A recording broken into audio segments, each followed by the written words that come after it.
Tem gente que diz que o pior tipo de dor é aquela que vem de repente. Um acidente, uma notícia, um diagnóstico. A dor que chega sem avisar e te derruba no chão. Mas eu discordo.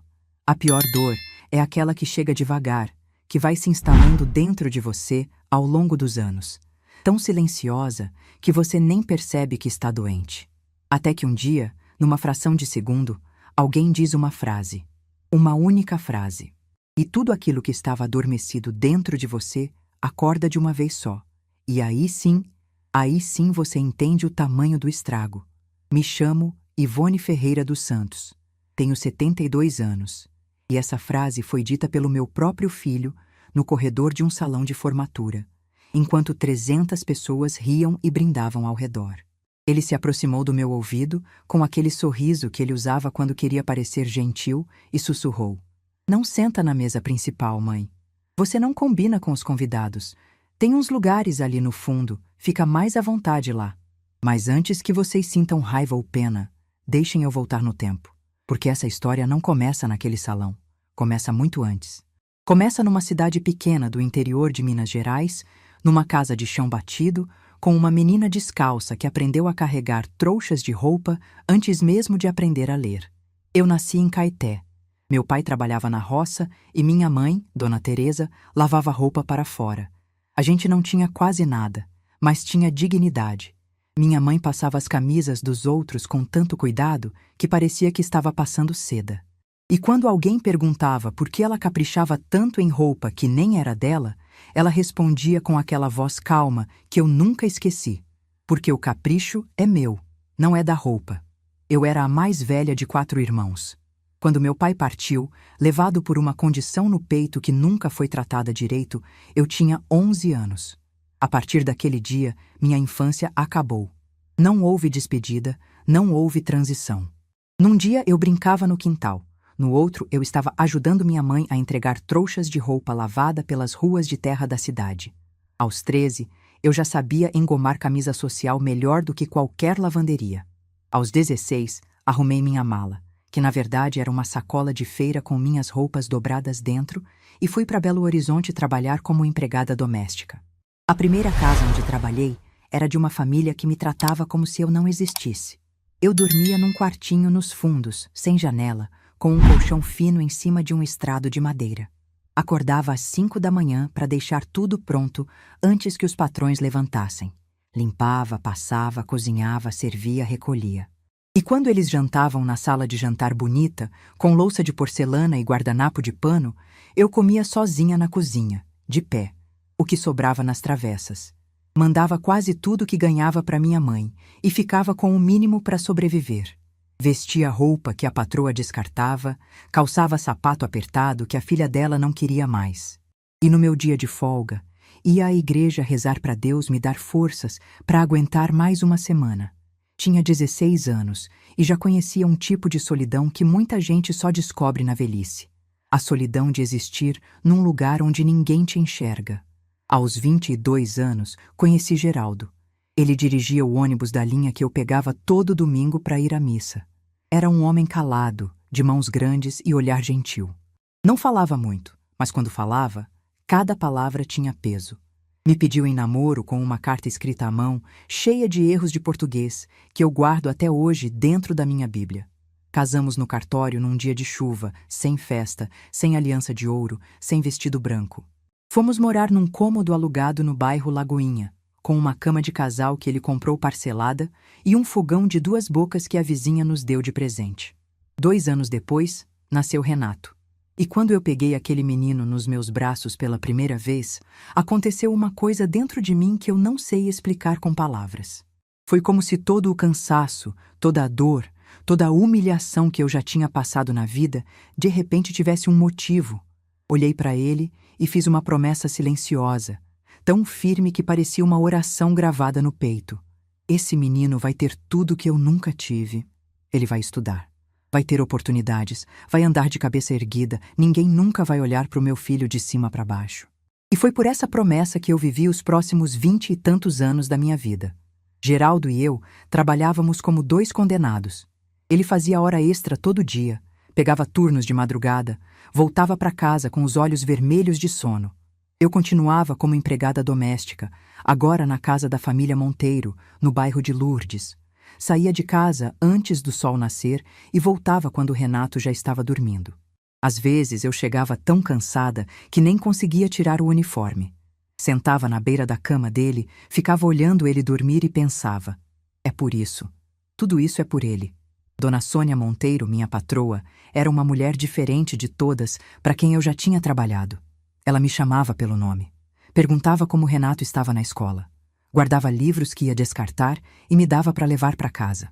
Um dia, me viu lendo um desses livros na cozinha, durante o intervalo do almoço. Em vez de reclamar, sentou do meu lado. Me perguntou até que série eu tinha estudado. Respondi com vergonha que parei na 5ª série porque precisei trabalhar. Ela ficou em silêncio por um momento, e depois disse uma frase que mudou o rumo da minha vida. Ivone, nunca é tarde. Tem supletivo noturno aqui perto. Eu ajusto seu horário para você conseguir ir. Eu achei que era brincadeira. Ninguém nunca tinha me oferecido uma chance assim. Mas Dona Sônia cumpriu cada palavra. Ajustou meu expediente, me deu o endereço da escola, e quando eu disse que não tinha dinheiro para material, apareceu no dia seguinte com uma mochila cheia de cadernos, canetas e um dicionário de português. Aos 34 anos, sentei numa carteira de escola pela primeira vez desde criança. Eu era a mais velha da turma. Tinha gente da metade da minha idade ali, e eu sentia uma vergonha tão grande que nos primeiros dias ficava encolhida na última fila, com medo de abrir a boca. Mas aos poucos fui perdendo o medo.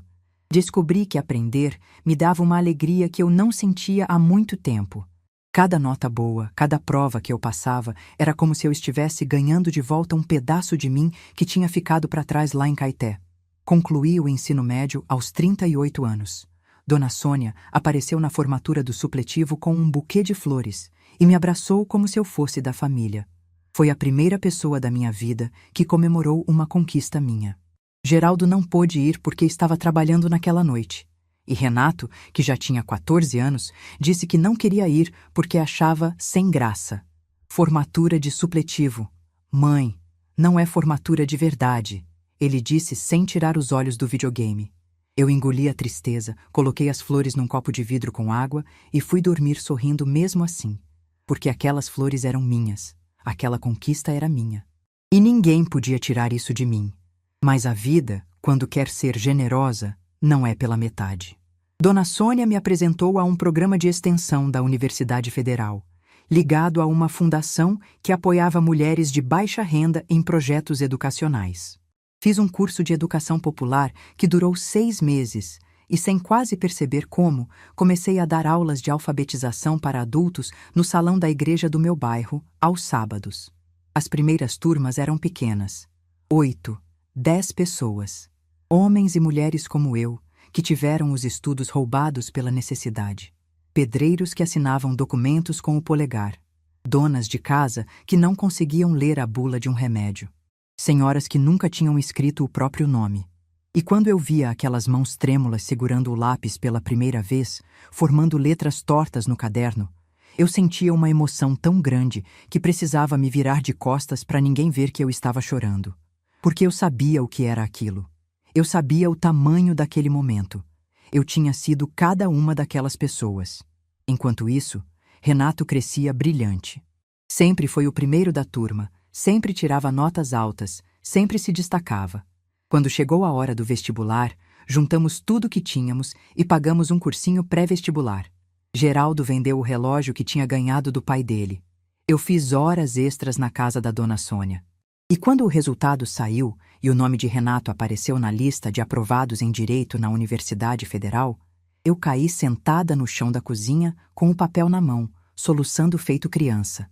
Geraldo me levantou, me abraçou e disse baixinho, com a voz embargada: "A gente conseguiu, Ivone." Foram as últimas palavras de conquista que meu marido me disse. Porque 2 anos depois, um problema sério no coração levou Geraldo embora, numa madrugada de terça-feira. Ele não reclamou de dor, não pediu socorro, simplesmente dormiu e não acordou. Eu descobri de manhã, quando fui chamá-lo para o café. Estranhei o silêncio. Geraldo sempre acordava antes de mim. Entrei no quarto, toquei no ombro dele e senti que algo estava errado. A mão dele ainda estava quente quando eu segurei. E eu fiquei ali, sentada na beira da cama, segurando aquela mão. Por quanto tempo eu não sei. Podia ter sido minutos, podia ter sido horas. Só sei que quando finalmente soltei, algo dentro de mim se partiu de um jeito que nunca mais voltou a ser inteiro. Nos dias que se seguiram, eu funcionava no automático. Assinava papéis, recebia abraços, respondia perguntas. Mas por dentro estava oca. A casa ficou grande demais sem ele. O silêncio da madrugada, que antes era preenchido pela respiração dele, virou um vazio que doía nos ouvidos. A dor de perder Geraldo foi um buraco no peito que eu achei que nunca ia fechar. Mas eu tinha um filho no meio da faculdade e contas para pagar. Então fiz o que sempre fiz a vida inteira. Levantei, lavei o rosto, vesti o uniforme e fui trabalhar. Chorava no ônibus, de madrugada, encostada na janela, com o rosto virado para ninguém ver. Mas durante o dia, eu era rocha. Porque alguém precisava ser. Renato se formou. Passou na OAB de primeira tentativa. Conseguiu uma vaga num escritório de advocacia renomado. E eu assistia a tudo da plateia, orgulhosa, achando que todo o sacrifício tinha valido a pena, que minha promessa estava cumprida. Que agora, finalmente, eu podia respirar. Mas o que eu não sabia, o que eu ainda ia demorar anos para entender, é que ao criar um filho para ser tudo que eu não fui, eu criei um homem que tinha vergonha de tudo que eu sou. E essa descoberta, que não veio de uma vez só, mas em doses pequenas e venenosas ao longo de mais de uma década, essa foi a dor mais silenciosa e mais devastadora da minha vida. Porque uma coisa é ser rejeitada por um estranho. Isso dói, mas passa. Outra coisa, completamente diferente, é olhar nos olhos do seu próprio filho, o filho que você carregou na barriga, que você amamentou de madrugada, que você criou sozinha depois que o pai partiu, e perceber que para ele, você é um constrangimento, uma peça fora do lugar, uma mancha no currículo perfeito que ele construiu para si mesmo. E foi exatamente isso que aconteceu quando Renato conheceu Fernanda. Mas isso eu conto a seguir, porque essa parte da história precisa de fôlego, e vocês vão precisar de fôlego também. Fernanda apareceu na vida do meu filho como uma brisa de perfume caro. Bonita, bem vestida, cabelo sempre no lugar, maquiagem discreta, sorriso calculado. Filha de um desembargador aposentado, criada em colégio particular, formada em relações internacionais, com inglês fluente e um guarda-roupa que valia mais do que tudo que eu juntei na vida inteira. Renato a conheceu num evento do escritório de advocacia e me ligou naquela mesma noite, coisa que ele quase nunca fazia, só para dizer que tinha conhecido a mulher da vida dele. Eu fiquei feliz, de verdade. Meu filho estava apaixonado e só isso já era motivo de alegria. Mas quando ele trouxe Fernanda para eu conhecer, algo dentro de mim acendeu um alerta que eu tentei ignorar durante anos. Foi num restaurante no bairro de Lourdes, o tipo de lugar com toalha de linho, garçom de gravata e cardápio sem preço. Eu vesti minha melhor roupa, uma blusa social que Dona Sônia tinha me dado e uma saia preta que eu usava para ir à missa. Cheguei 15 minutos mais cedo porque detesto atrasar. Quando eles apareceram, Renato veio me abraçar e me apresentou. Fernanda, essa é minha mãe. Fernanda olhou para mim de cima a baixo. Não foi um olhar grosseiro, foi pior do que isso. Foi um olhar que media, que catalogava, que colocava no lugar. Estendeu a mão sem força, como se estivesse tocando em algo frágil demais, e disse apenas, prazer. Uma única palavra. E naquela palavra, naquele aperto de mão frouxo, eu senti tudo que viria depois. Durante o jantar, ela conversou quase exclusivamente com Renato. Quando se dirigia a mim, falava devagar, pronunciando cada sílaba como se eu fosse uma criança que precisava de ajuda para entender. Me perguntou se eu ainda trabalhava, e quando respondi que era empregada doméstica, ela fez um som com a boca, algo entre um A e um e mudou de assunto. Renato não percebeu, ou fingiu que não percebeu. O casamento foi 6 meses depois, na fazenda da família dela, em Ouro Preto. 200 convidados, decoração que parecia capa de revista, flores importadas, banda ao vivo. Eu fui a única pessoa do meu lado que estava ali. Minha irmã Lúcia não veio porque disse que não tinha roupa adequada. E Carminha, minha amiga mais antiga, não foi convidada. Quando perguntei a Renato se podia levar pelo menos ela, ele respondeu sem me olhar nos olhos: "A lista está apertada, mãe. A família da Fernanda já ocupa quase tudo. Eu fui sozinha, comprei um vestido em prestações, fui na cabeleireira do bairro, coloquei um batom que Dona Sônia me emprestou. Quando cheguei à fazenda, um manobrista olhou para mim e perguntou se eu era da equipe de serviço. Engoli seco, mostrei o convite e entrei. Durante a festa inteira, ninguém veio conversar comigo. Ninguém me pediu para tirar foto com os noivos. Quando a valsa começou e todos se levantaram para dançar, eu fiquei sentada, olhando para o meu prato vazio, mexendo no guardanapo de pano com as mãos. Na hora de ir embora, procurei Renato para me despedir. Ele me deu um abraço rápido, daqueles com tapinha nas costas, olhando por cima do meu ombro para ver se alguém importante estava esperando para cumprimentá-lo. Peguei minha bolsa e saí do salão sozinha. Do lado de fora, a noite estava fria. Um dos garçons, que estava encerrando o turno, me viu parada perto do portão e ofereceu uma carona até o terminal rodoviário de Sabará.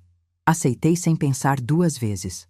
Voltei para Belo Horizonte de madrugada, num ônibus quase vazio, chorando encostada na janela, olhando as luzes da estrada passarem borradas pelas lágrimas. Depois do casamento, o afastamento virou rotina. Renato e Fernanda compraram um apartamento num bairro nobre.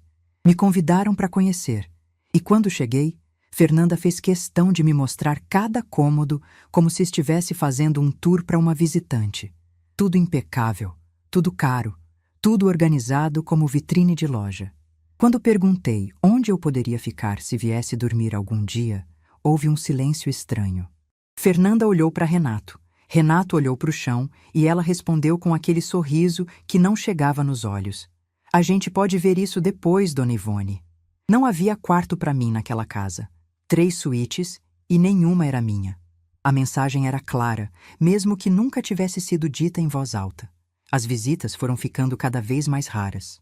Eu ligava, Renato atendia com pressa, dizia que estava em reunião, que retornava depois. Quase nunca retornava.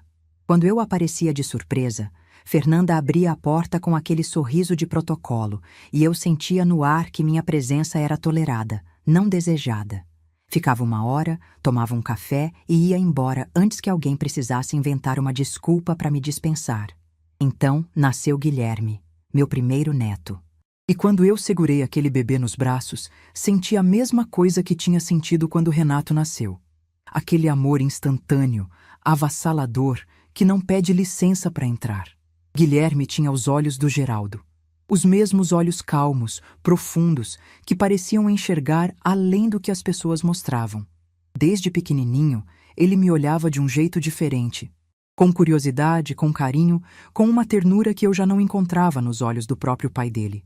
Conforme Guilherme foi crescendo, ele se tornou o único fio que me ligava àquela família.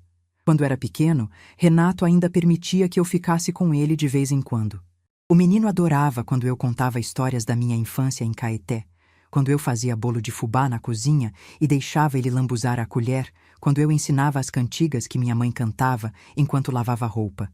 Ele me chamava de Vó Ivone, com uma doçura que me fazia acreditar que talvez nem tudo estivesse perdido. Mas cada momento bom com Guilherme vinha acompanhado de um momento que me diminuía. Num Natal, quando Guilherme tinha 3 anos, eu levei uma travessa de tutu à mineira. Receita da minha mãe, que eu fazia desde menina, com o tempero que Dona Teresa me ensinou e que eu nunca mudei. Cheguei à casa deles com a travessa quente, embrulhada num pano de prato que minha mãe tinha bordado antes de partir.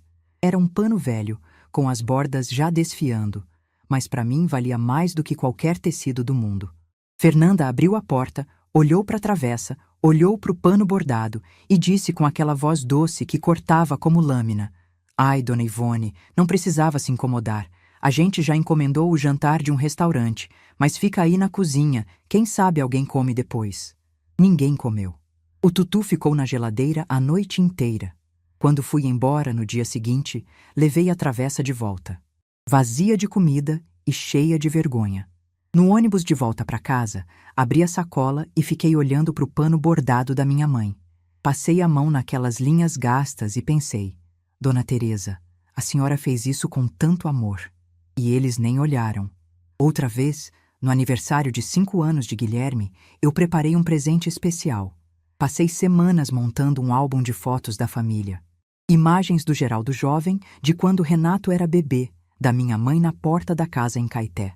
Colei cada foto com cuidado, escrevi legendas à mão com a minha melhor letra, coloquei numa embalagem bonita. Quando cheguei na festa, Guilherme correu para me abraçar com aquela alegria que só criança tem. Abriu o presente ali mesmo, no meio da sala, e ficou encantado. Passava as páginas devagar, apontando para o avô Geraldo e perguntando: "Esse é o vovô do céu, vó Ivone?" Eu respondi que sim, com um nó na garganta. Ele começou a mostrar as fotos para os amiguinhos, orgulhoso, dizendo: "Olha minha avó quando era nova, olha meu vovô." Até que Fernanda apareceu.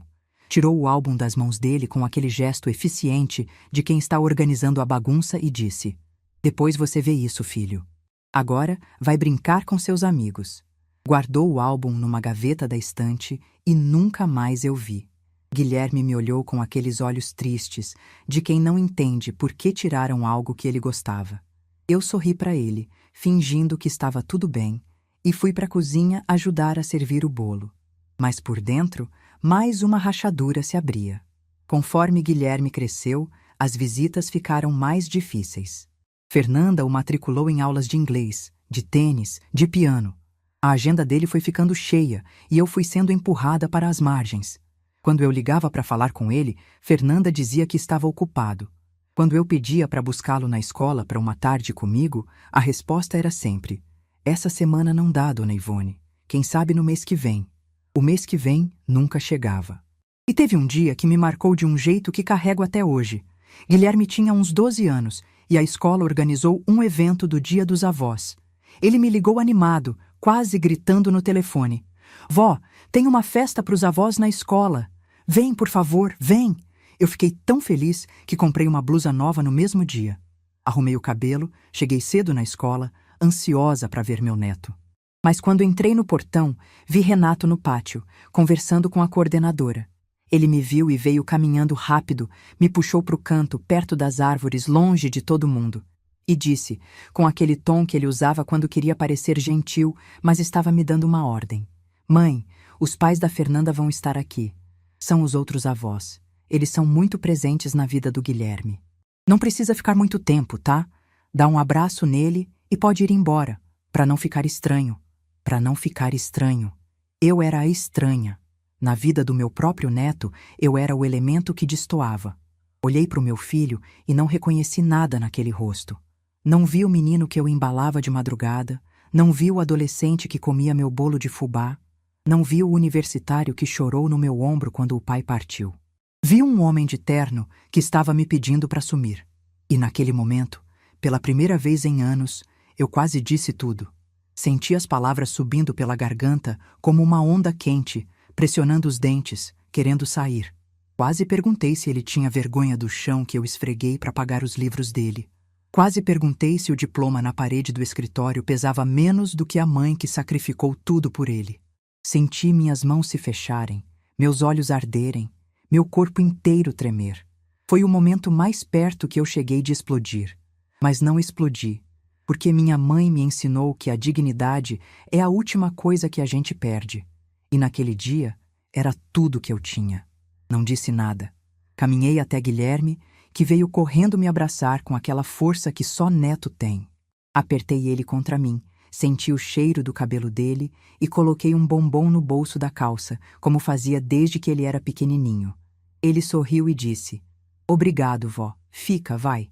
Eu disse que precisava ir, que tinha um compromisso, e saí pela porta dos fundos da escola sem que ninguém me visse. Chorei o caminho inteiro no ônibus, encostada na janela, com o rosto virado, como sempre. E naquela noite, sozinha no meu quarto, deitada na cama que já foi minha e do Geraldo, me fiz a pergunta que vinha me perseguindo há anos: onde eu errei? O que eu fiz de tão terrível para meu próprio filho ter vergonha de mim? É porque eu falo errado? Porque minhas mãos são ásperas de tanto esfregar chão? Fiquei horas olhando para o teto, procurando dentro de mim o defeito que justificasse aquela rejeição. E o pior é que quase encontrei. Quase me convenci de que o problema era eu. Mas tinha algo dentro de mim, uma voz que eu mal conseguia ouvir, que repetia baixinho uma verdade que eu ainda não estava pronta para aceitar. O problema nunca foi você, Ivone. Nunca foi. E enquanto meu filho me empurrava para fora da vida dele, algo estava acontecendo na outra parte da minha existência. O projeto de alfabetização, que começou com 10 pessoas num salão de igreja, havia crescido de um jeito que eu mesma não esperava. Do salão, passamos para uma sala cedida pela prefeitura. Depois, para 2 salas. Depois, para um prédio inteiro, com apoio de ONGs e da Secretaria de Educação. Em mais de 20 anos, já eram mais de 2.000 pessoas que tinham aprendido a ler e escrever comigo. Eu era convidada para palestras em faculdades, recebia homenagens, coordenava equipes, tudo isso sem que Renato soubesse. Não porque eu escondia, mas porque ele nunca perguntou. E eu, que tinha aprendido a não incomodar, simplesmente nunca contei.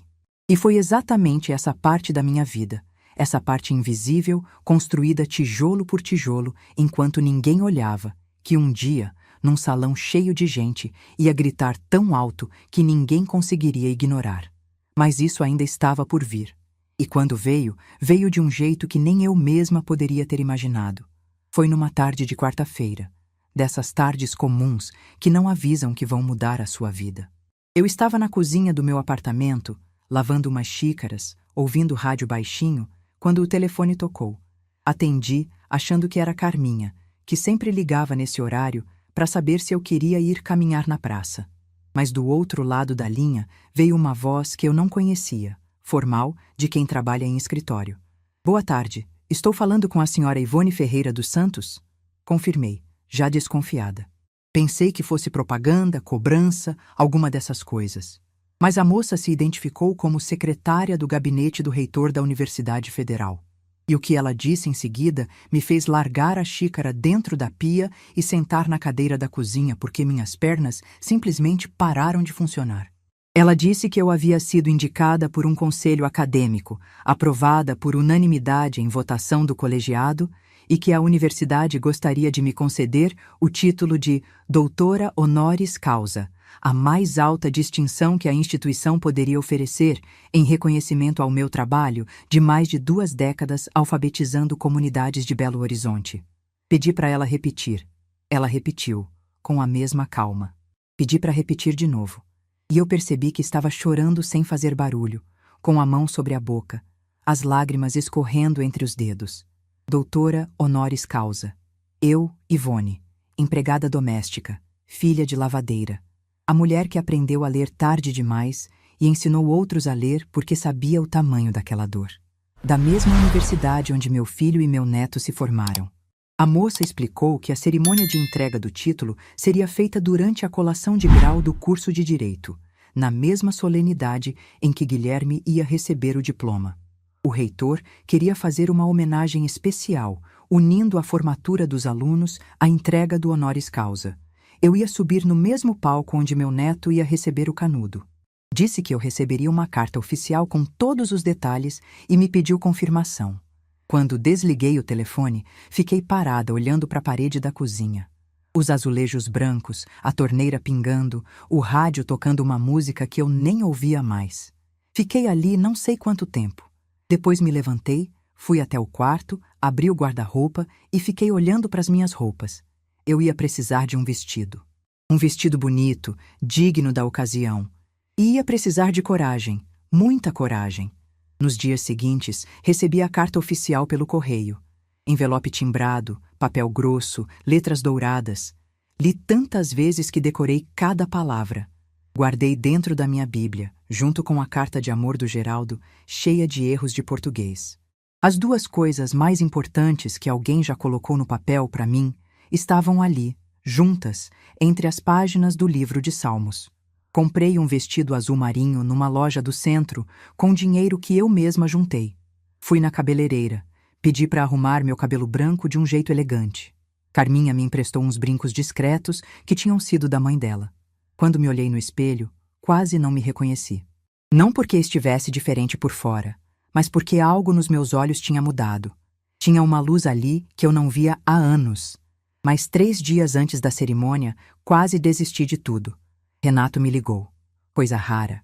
E quando vi o nome dele no visor do celular, meu coração acelerou daquele jeito que só filho faz a gente sentir, aquela mistura de esperança e medo que nunca passa, não importa quantos anos tenham se passado. Atendi com a voz mais calma que consegui. Ele foi direto.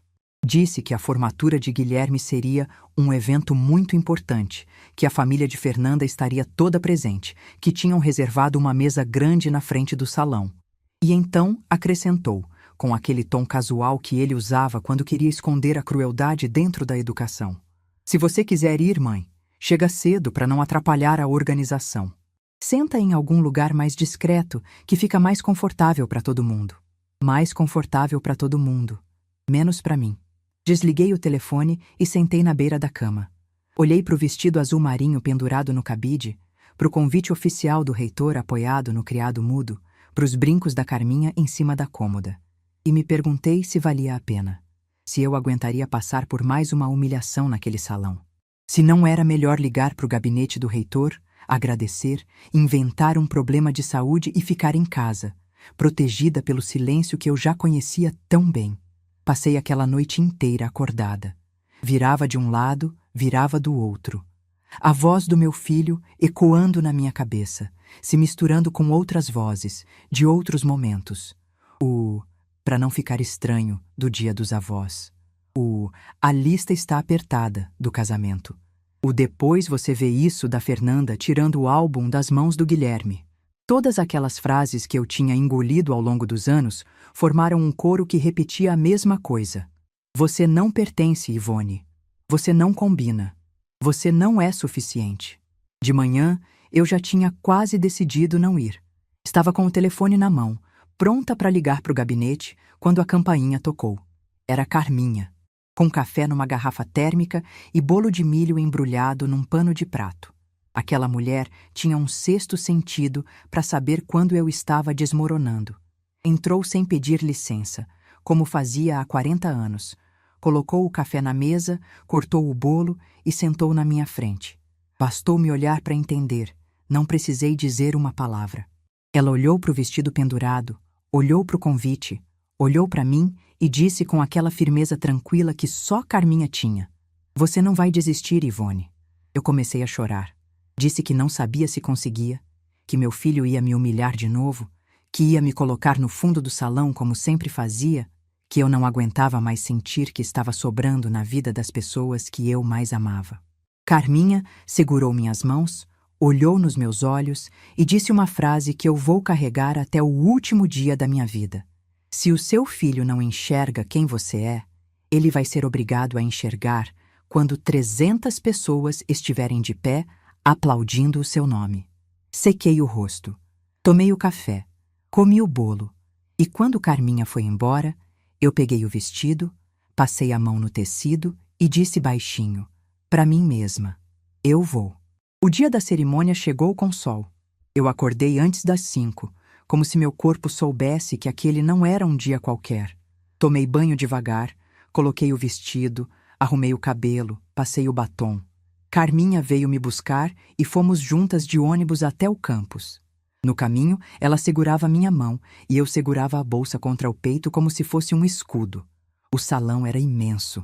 Lustres de cristal, cadeiras enfileiradas, flores nos arranjos das mesas. 300 pessoas, talvez mais. Famílias inteiras, bem vestidas, orgulhosas dos filhos e netos que iam receber o diploma. E ali, no meio daquele mar de gente, eu procurei meu filho. Encontrei Renato numa mesa na frente do salão. Fernanda ao lado, com um vestido prateado e um colar que brilhava sob os lustres. Os pais dela, elegantes, conversando com outras pessoas igualmente elegantes. Uma mesa de gente importante. Uma mesa onde eu não cabia. Quando me viu se aproximando, Renato se levantou rápido. Rápido demais. Veio ao meu encontro antes que eu chegasse perto da mesa. E ali, no corredor entre as fileiras de cadeiras, com o barulho das conversas ao redor abafando sua voz, ele chegou perto do meu ouvido e sussurrou as palavras que eu já contei no começo dessa história. mas que agora vocês vão ouvir de novo, sabendo de tudo que veio antes. Não senta na mesa principal, mãe. Você não combina com os convidados. Tem uns lugares ali no fundo. Fica mais à vontade lá. Eu olhei nos olhos dele. E dessa vez, não senti a raiva que quase me consumiu no dia dos avós. Não senti a tristeza que me acompanhou na volta do casamento. Senti algo diferente. Algo que eu nunca tinha sentido antes. Senti calma. Uma calma estranha, profunda, que vinha de um lugar dentro de mim que eu não conhecia. Era como se toda a dor acumulada em décadas tivesse finalmente se transformado em outra coisa. Não era raiva, não era resignação. Era certeza. A certeza de que, em poucos minutos, nada seria como antes. Assenti com a cabeça. Caminhei até o fundo do salão. Sentei numa cadeira encostada na parede, coloquei a bolsa no colo e fiquei em silêncio. Carminha sentou ao meu lado, apertou minha mão e não disse nada. Não precisava. Ela sabia o que estava por vir. A cerimônia começou. Discursos de abertura, palavras bonitas sobre justiça e vocação, aplausos educados. Um por um, os formandos foram chamados ao palco. E quando o nome de Guilherme soou nos alto-falantes, eu apertei a bolsa com força e sorri. Ele subiu ao palco com aquele jeito tímido que lembrava o avô, recebeu o diploma e, quando voltou para o lugar, fez o que eu sabia que ia fazer. Procurou pelo salão até me encontrar no fundo. Me viu. Levantou o diploma no ar com um sorriso enorme e acenou com a mão livre. Aquele gesto valeu por todos os anos de ausência. Levei a mão ao peito e acenei de volta. Depois que todos os diplomas foram entregues, o reitor voltou ao microfone. A sala foi ficando em silêncio aos poucos. Ele ajustou os óculos, abriu uma pasta e começou a falar com uma voz grave, pausada, que fazia cada palavra pesar. Disse que aquela noite tinha uma homenagem muito especial. Falou sobre uma mulher que nasceu no interior de Minas Gerais, filha de lavadeira, criada na pobreza. Uma mulher que trabalhou a vida inteira como empregada doméstica e que, aos 34 anos, decidiu voltar a estudar porque acreditava que nunca era tarde demais. Falou sobre uma mulher que concluiu o ensino médio no supletivo e que, em vez de parar ali, decidiu devolver ao mundo o que tinha recebido. Falou sobre mais de 2.000 pessoas que aprenderam a ler e escrever por causa dela. Sobre um projeto que começou num salão de igreja e se tornou referência em educação popular. Sobre uma vida inteira dedicada a dar aos outros aquilo que lhe foi negado. A cada frase, eu sentia meu coração bater mais forte. As pessoas no salão estavam em silêncio absoluto. Algumas já tinham os olhos marejados. O reitor fez uma pausa, olhou para a plateia e disse: "A universidade tem a honra de conceder o título de doutora honoris causa à senhora Ivone Ferreira dos Santos." O salão inteiro se virou. 300 cabeças procurando a dona daquele nome, e me encontraram ali, no fundo, na cadeira encostada na parede. A mulher que não combinava com os convidados. Levantei devagar. Minhas pernas tremiam tanto que achei que não ia conseguir dar o primeiro passo. Carminha apertou minha mão uma última vez e soltou. Comecei a caminhar pelo corredor central. Os aplausos começaram tímidos e foram crescendo, crescendo, até virar uma onda que tomou o salão inteiro. Pessoas se levantando, mãos batendo, olhos brilhando. Quando passei pela mesa da frente, a mesa onde eu não cabia, olhei de relance. Renato estava paralisado, o rosto branco, a boca entreaberta, os olhos arregalados. Fernanda segurava a taça com os dedos tão apertados que não tinham mais cor. Os pais dela se entreolhavam sem entender o que estava acontecendo. E Guilherme, meu neto. O menino dos olhos do Geraldo, o menino que guardava meus bombons no bolso, o menino que disse, "Fica, vai", na porta da escola. Guilherme estava de pé, com lágrimas escorrendo pelo rosto e um sorriso que eu nunca tinha visto nele. Estava aplaudindo com as mãos acima da cabeça, e eu vi nos lábios dele, sem som, a palavra que me atravessou como uma flecha de luz. Vó. Subi ao palco com as pernas bambas e o coração estourando. O reitor colocou a faixa nos meus ombros, me entregou o diploma e me abraçou. Quando ele me deu o microfone, eu olhei para aquele mar de rostos e minha mente ficou em branco por um instante. Respirei fundo e disse apenas: Eu dedico essa homenagem à minha mãe, Dona Teresa, que lavava roupa para os outros e sonhava que os filhos dela pudessem um dia ler os livros que ela nunca leu. E dedico a cada pessoa que acreditou em mim quando eu mesma tinha parado de acreditar. Não mencionei meu filho. Não precisei. A verdade já estava gritando naquele salão sem que eu precisasse dizer uma única palavra. Desci do palco com os aplausos ainda ecoando nas paredes. E enquanto caminhava de volta pelo corredor, com a faixa nos ombros e o diploma nas mãos, eu percebi algo que me fez parar no meio do caminho por um segundo. Pela primeira vez na vida, 300 pessoas estavam me olhando. E eu não estava invisível. Quando desci do palco, o salão ainda estava aplaudindo. Caminhei pelo corredor central com a faixa nos ombros e o diploma nas mãos. E a cada passo que eu dava, sentia uma coisa estranha acontecendo no meu corpo. As pernas que tremiam minutos antes agora estavam firmes. A boca que ficava em silêncio há décadas agora sorria sem pedir permissão. E os olhos que passaram anos olhando para o chão estavam olhando para frente, de cabeça erguida, pela primeira vez em tanto tempo que eu tinha esquecido como era. Não fui até a mesa do meu filho. Não precisava.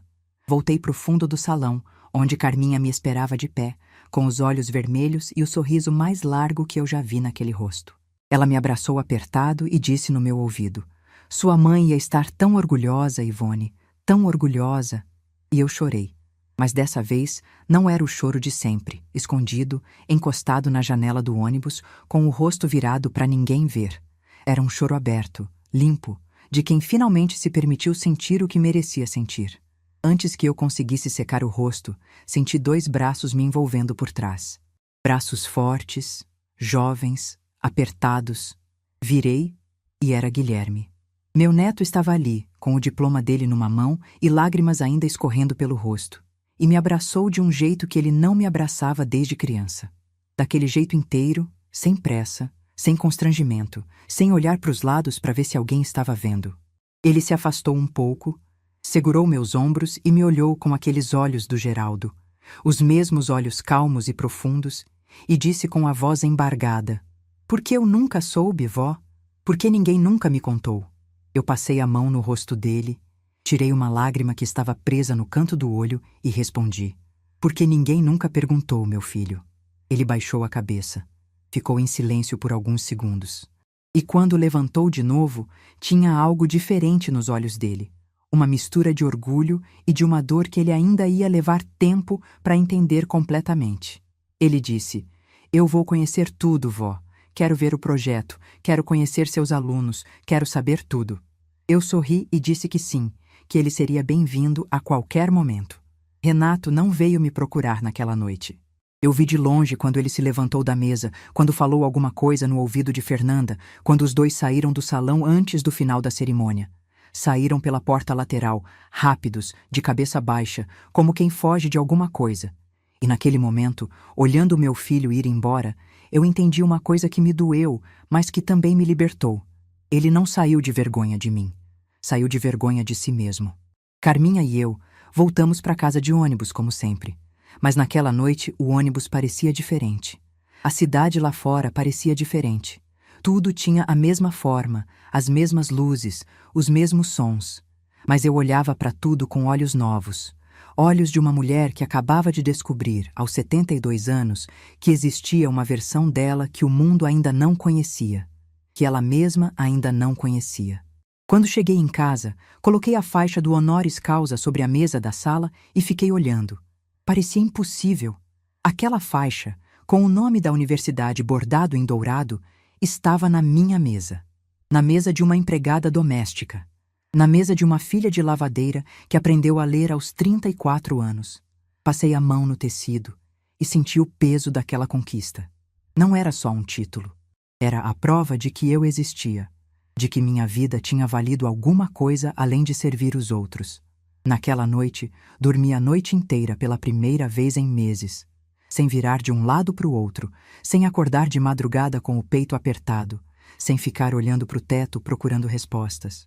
Dormi com a paz de quem finalmente parou de lutar contra si mesma. Guilherme apareceu no meu apartamento 2 dias depois. Veio sozinho, sem avisar, com um buquê de margaridas que ele comprou na floricultura da esquina. Quando abri a porta e vi as flores, pensei imediatamente em Dona Sônia e no buquê que ela levou na minha formatura do supletivo, tantos anos atrás. A vida tem dessas rimas que a gente só percebe quando olha para trás. Ele entrou, sentou no sofá e ficou ali a tarde inteira. Eu fiz café, cortei bolo de fubá, daquele que ele adorava desde pequeno, e contei para ele tudo, desde o começo. Desde o salão da igreja com 10 alunos até o prédio com salas equipadas e uma equipe de voluntários. Mostrei fotos, certificados, cartas de agradecimento de ex-alunos que aprenderam a ler comigo. Ele segurava cada papel com cuidado, lia cada palavra, e eu via no rosto dele aquela expressão que eu conhecia bem, a expressão de alguém que está descobrindo que a pessoa na sua frente é muito maior do que ele imaginava. Numa das cartas, uma senhora chamada Dona Glória escreveu: Professora Ivone, antes de a senhora me ensinar a ler, eu assinava meu nome com o dedo. Hoje eu leio a Bíblia toda noite antes de dormir. A senhora me deu o mundo. Guilherme leu essa carta 3 vezes. Na terceira, não conseguiu segurar e chorou. Antes de ir embora, ele me perguntou uma coisa que me pegou desprevenida. Vó, por que a senhora nunca contou pro meu pai? Por que escondeu tudo isso? Eu olhei para ele e respondi com a verdade mais simples e mais dolorosa que eu tinha. Eu não escondi, Guilherme. Eu só parei de tentar mostrar. Porque toda vez que eu tentava mostrar quem eu era, alguém me dizia que aquilo não era importante. Chega uma hora que a gente acredita. Ele ficou em silêncio. Depois me abraçou, apertado, e saiu. Renato apareceu 1 semana depois. 7 dias inteiros de silêncio. 7 dias em que eu imaginei todas as conversas possíveis, ensaiei todas as respostas, me preparei para todas as desculpas. Mas quando abri a porta e vi meu filho ali, com os olhos vermelhos, mais magro do que eu lembrava, com uma expressão que eu não via nele desde que era adolescente, aquela expressão de menino perdido, todo o ensaio desapareceu. Ele entrou e ficou de pé no meio da sala, sem saber onde se colocar. Eu fui para a cozinha, coloquei água para ferver, peguei 2 xícaras. Café. Era o que eu sabia fazer quando não sabia o que dizer. Quando voltei com as xícaras, ele estava sentado no sofá, olhando para a faixa do honoris causa, que eu ainda não tinha guardado. Coloquei o café na mesa e sentei na poltrona em frente. E esperei. Ele começou devagar. Disse que não dormia direito desde a cerimônia, que Fernanda e ele tinham discutido a noite inteira quando chegaram em casa, que não sabia que eu tinha feito tudo aquilo, que nunca imaginou, que se soubesse teria sido diferente. As palavras saíam atropeladas, misturadas com pausas longas e respirações fundas. E então ele disse a frase que eu esperei a vida inteira para ouvir. Me desculpa, mãe. Eu olhei para o meu filho, para o menino que eu embalava cantando cantigas de Dona Teresa, para o adolescente que achava minha formatura sem graça, pro homem que me mandou sentar no fundo do salão. E senti uma coisa que eu não esperava sentir. Nada. Não senti raiva, não senti alívio, não senti a emoção avassaladora que eu sempre imaginei que sentiria nesse momento. Senti apenas uma tristeza mansa, tranquila, como a tristeza de quem aceita que certas coisas se quebraram de um jeito que não volta a ser como era. Tomei um gole de café, coloquei a xícara na mesa e falei com uma calma que saiu de um lugar que eu não conhecia antes daquela noite no salão. Disse a ele que aceitava as desculpas, que sabia que ele estava sendo sincero, mas que as desculpas não mudavam o que tinha acontecido, não apagavam 20 anos de invisibilidade. Não devolviam os natais em que minha comida foi rejeitada, os aniversários em que meus presentes foram escondidos, os eventos em que eu fui mandada embora para não incomodar. Disse que eu entendia que ele tinha construído uma vida, uma imagem, um mundo onde eu não cabia, mas que o erro dele não foi ter construído esse mundo. O erro foi ter achado que podia me excluir dele sem que isso tivesse consequência. Ele tentou me interromper. Disse que ia mudar, que ia ser diferente, que queria recomeçar. Eu levantei a mão gentilmente e pedi para ele me deixar terminar. Disse que eu não ia cortar ele da minha vida, que eu não queria distância permanente, que não era isso. Eu era mãe dele e ia ser mãe dele até o último dia, mas que a relação entre nós ia mudar, que eu não ia mais me encolher para caber nos espaços que ele me dava. Não ia mais ficar no fundo de salão nenhum. Não ia mais engolir desaforo com sorriso para manter a paz. Disse que se ele quisesse a mãe na vida dele, ia ter que aceitar a mãe inteira. A empregada doméstica, a filha de lavadeira, a doutora honoris causa. Tudo junto, misturado, sem meias versões. E que se Fernanda não conseguisse lidar com isso, o problema era dele resolver, não meu. Renato ficou em silêncio por um longo tempo. O café dele esfriou na xícara sem que ele desse um único gole. Depois de um tempo que pareceu durar uma eternidade, ele levantou, caminhou até a porta e, antes de sair, se virou para mim. Tinha lágrimas nos olhos, mas não estava chorando. Disse apenas: "Eu entendo, mãe, e eu vou tentar." Depois que ele saiu, fiquei sentada na poltrona olhando para a porta fechada e percebi que não estava tremendo, não estava chorando, não estava com aquele nó no estômago que eu sempre sentia depois de qualquer conversa difícil com meu filho. Estava inteira, firme, como se alguém tivesse finalmente colocado os parafusos que faltavam numa estrutura que esteve frouxa a vida toda. Levantei, lavei as 2 xícaras, guardei no armário. Fui até a janela e fiquei olhando a cidade. Belo Horizonte se estendia lá embaixo, cheia de luzes, cheia de gente vivendo suas vidas, lutando suas batalhas, engolindo suas dores em silêncio. E eu pensei em quantas mulheres como eu existiam naquele exato momento. Quantas mães estavam sentadas no fundo de algum salão, encolhidas num canto da própria vida, aceitando migalhas de respeito porque alguém lhes convenceu de que não mereciam mais do que isso. Peguei o telefone e liguei para Carminha. Quando ela atendeu, eu disse apenas: "Conversamos." Eu falei tudo.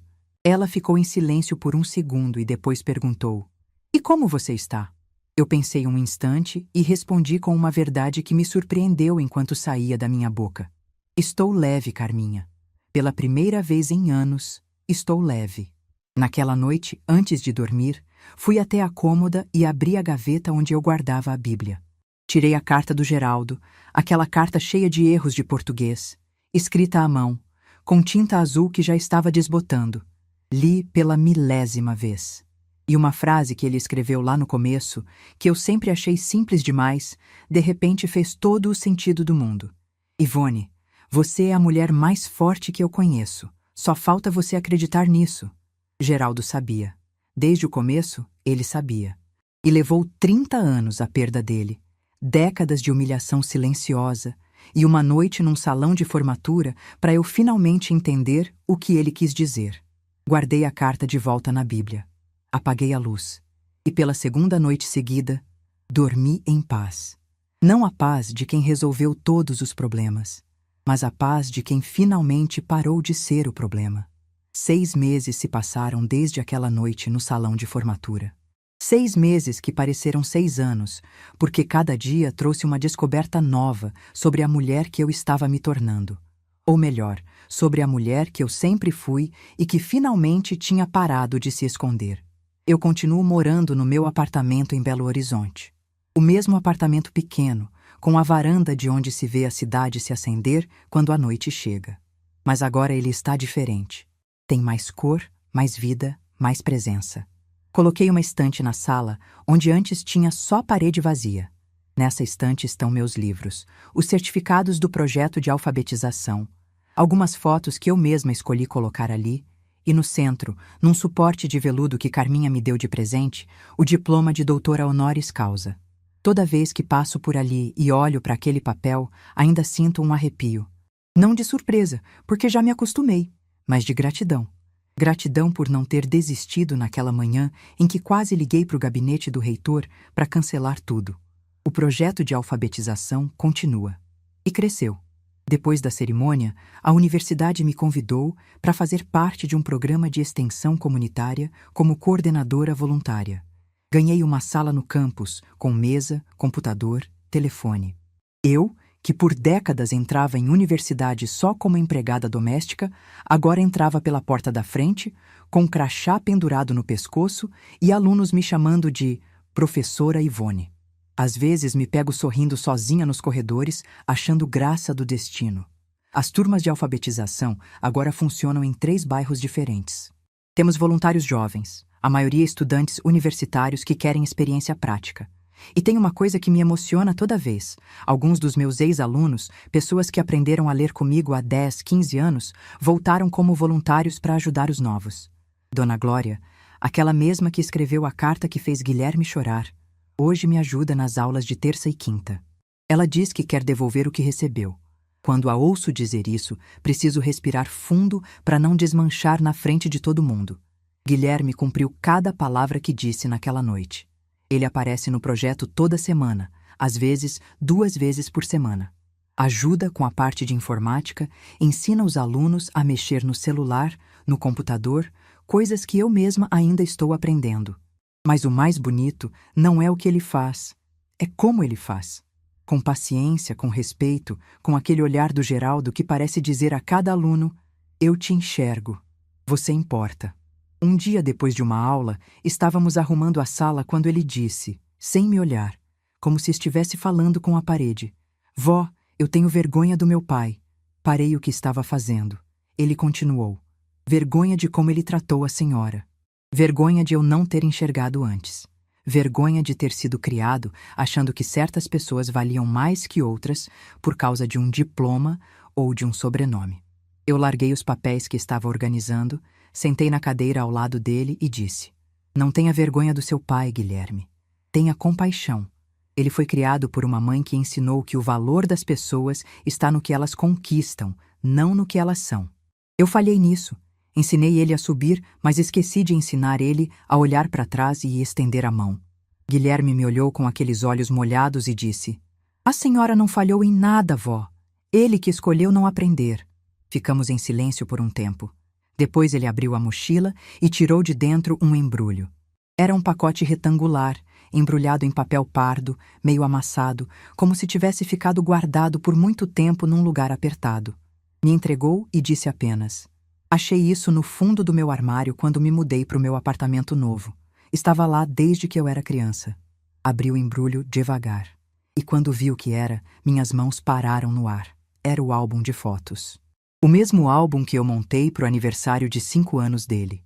O mesmo que Fernanda tirou das mãos dele e guardou numa gaveta da estante. O mesmo que eu achava que tinha sido jogado fora há anos. Mas não foi jogado fora. Guilherme, quando era menino, tirou o álbum daquela gaveta escondido e guardou no próprio quarto, e carregou consigo durante todos esses anos, de mudança em mudança, sem nunca contar para ninguém. Abri a primeira página. Ali estava Geraldo jovem, com aquele sorriso tímido que me fez me apaixonar no ponto de ônibus. Na segunda página, Renato bebê, no colo do pai, com uma chupeta que parecia grande demais para a boca dele. Na terceira, minha mãe, Dona Teresa, na porta da casa de Caeté, com um balde de roupa na cabeça e um sorriso nos lábios que eu reconheceria em qualquer lugar do mundo.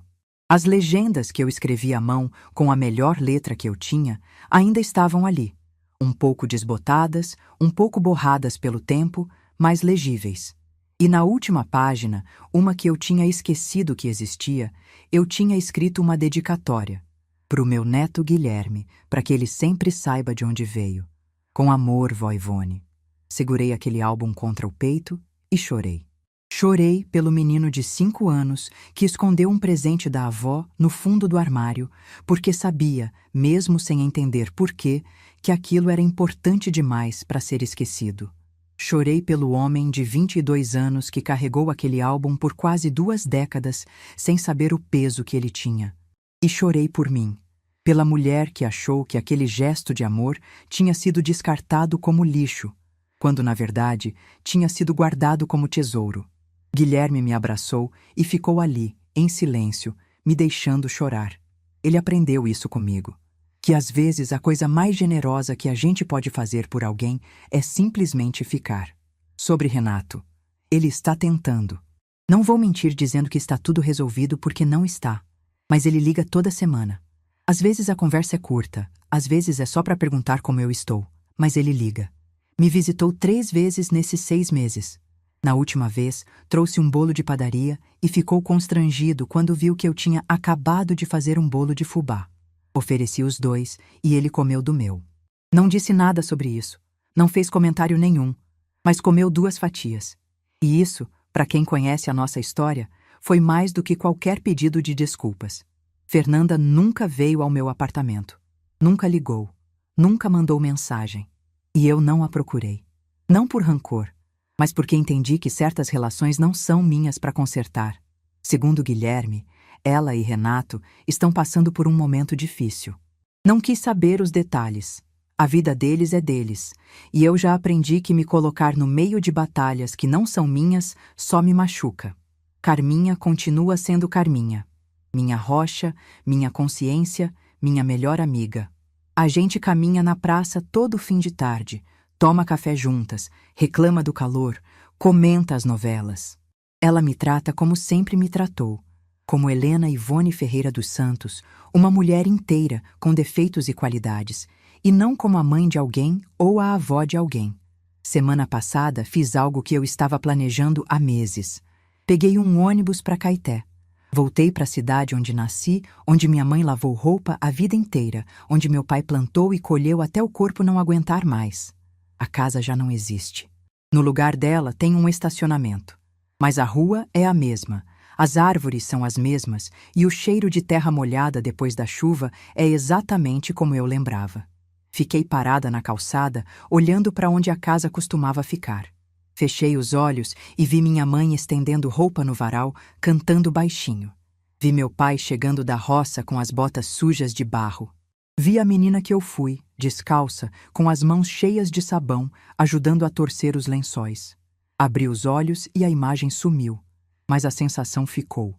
A sensação de pertencer a algum lugar, de ter raízes, de carregar dentro de mim uma história que ninguém pode apagar. Levei comigo nessa viagem o pano de prato bordado da minha mãe. O mesmo pano que embrulhou a travessa de tutu no Natal em que ninguém comeu a minha comida. Eu guardei esse pano durante todos esses anos, dobrado dentro de uma gaveta, junto com outras coisas da Dona Teresa. E naquele dia, em Caeté, parada na calçada onde nossa casa existiu, eu tirei ele da bolsa, desdobrei e fiquei olhando para o bordado. As linhas de Dona Teresa, firmes e delicadas ao mesmo tempo. O desenho de flores que ela fazia nos panos antes de entregar para os clientes. E de repente, a frase dela ecoou dentro de mim com uma força que me fez parar de respirar por um segundo. O capricho é meu, não é da roupa. Eu passei a vida inteira achando que essa frase era sobre trabalho, sobre cuidar bem do que não é seu. Mas ali, naquela calçada, com 72 anos e um diploma de doutora honoris causa na estante da minha sala, eu finalmente entendi o que minha mãe quis dizer de verdade. O capricho é meu, a dignidade é minha, a força é minha. Não depende de quem está olhando, de quem reconhece, de quem aplaude. O valor que eu tenho não precisa da aprovação do meu filho, do respeito da minha nora, do palco de uma universidade. Ele existe porque eu existo. Sempre existiu. Eu só tinha esquecido. Dobrei o pano da minha mãe com cuidado e guardei de volta na bolsa. Caminhei até o ponto de ônibus, sentei no banco de madeira e esperei. Quando o ônibus chegou, subi, sentei na janela e dessa vez não chorei. Fiquei olhando a paisagem passar, as montanhas de Minas, o céu enorme, as cidadezinhas no caminho, e senti algo que eu vou tentar descrever, mesmo sabendo que as palavras não vão dar conta. Senti que estava inteira. Não inteira porque todos os problemas foram resolvidos. Não inteira porque meu filho me ama como eu gostaria. Não inteira porque o mundo finalmente me enxergou. Inteira porque eu me enxerguei. Porque eu parei de procurar nos olhos dos outros a confirmação de que eu era suficiente e encontrei essa resposta no único lugar onde ela sempre esteve, dentro de mim. Quando cheguei em casa naquela noite, coloquei o pano bordado da Dona Teresa ao lado da faixa do honoris causa, na estante da sala, os dois juntos. O bordado de uma lavadeira e o diploma de uma doutora, a mesma mulher, o mesmo capricho, a mesma dignidade. E hoje, enquanto conto essa história para vocês, eu olho para essa estante e sei exatamente quem eu sou. Sou filha de Dona Teresa, que lavava roupa para os outros com a mesma dignidade com que lavaria roupa de rainha. Sou viúva de Geraldo, que me escreveu uma carta cheia de erros e cheia de verdade. Sou mãe de Renato, que talvez um dia entenda o que perdeu, talvez não. Sou avó de Guilherme, que guardou um álbum de fotos num fundo de armário durante 17 anos, porque acreditou que a história da família dele merecia ser lembrada. Sou professora de mais de 2.000 pessoas que aprenderam a escrever o próprio nome por minha causa. Sou doutora honoris causa de uma universidade federal. E sou, acima de tudo, Ivone. Simplesmente Ivone. Uma mulher que demorou 72 anos para entender que nunca precisou pedir permissão para existir. Se eu pudesse voltar no tempo e dizer uma coisa para aquela menina descalça de Caeté, que carregava trouxas de roupa antes de aprender a ler, eu diria: segura firme, menina. Vai doer. Vai demorar. Vai ter dias em que você vai achar que não vale a pena. Mas um dia, num salão cheio de gente, vão chamar o seu nome. E quando chamarem, você vai estar pronta, porque o capricho sempre foi seu. Sempre. Se essa história tocou seu coração, deixe seu like, se inscreva no canal e comente aqui embaixo. No meu lugar, o que você faria? Sua mensagem pode iluminar o dia de alguém.